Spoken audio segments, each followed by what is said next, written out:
ಎಲ್ಲರಿಗೂ ನಮಸ್ಕಾರ.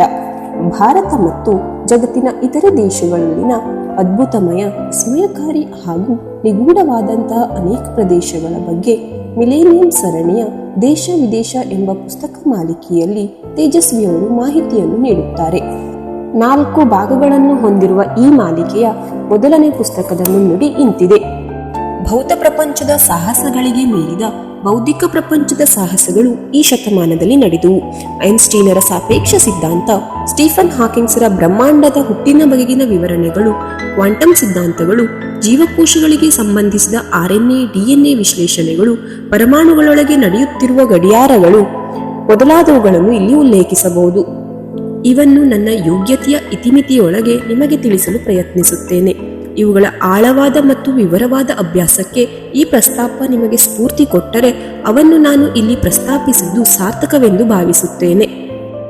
ಮಹಾಯುದ್ಧಾನಂತರ ನಡೆದ ಭೀಕರ ರಾಜಕೀಯ ಉತ್ಪಾತಗಳ ಹಿನ್ನೆಲೆಯಲ್ಲಿ ಏಷ್ಯಾದ, ಅದರಲ್ಲೂ ಆಗ್ನೇಯ ಏಷ್ಯಾದ ದೇಶಗಳ ವಿಚಾರ ತಿಳಿಸಲು ಪ್ರಯತ್ನಿಸಿದ್ದೇನೆ.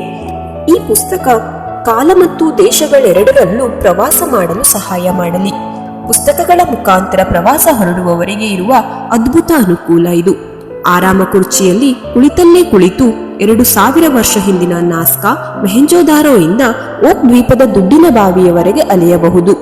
ಈ ಶತಮಾನ ಮುಗಿಯುವುದರೊಳಗೆ ಇನ್ನೂ ಎಲ್ಲೆಲ್ಲೋ ಸುತ್ತಬೇಕಾಗಿದೆ, ಏನೆಲ್ಲ ನೋಡಬೇಕಾಗಿದೆ ಎಂಬುದನ್ನು ನೆನೆಸಿಕೊಂಡರೆ ಗಾಬರಿಯಾಗುತ್ತದೆ.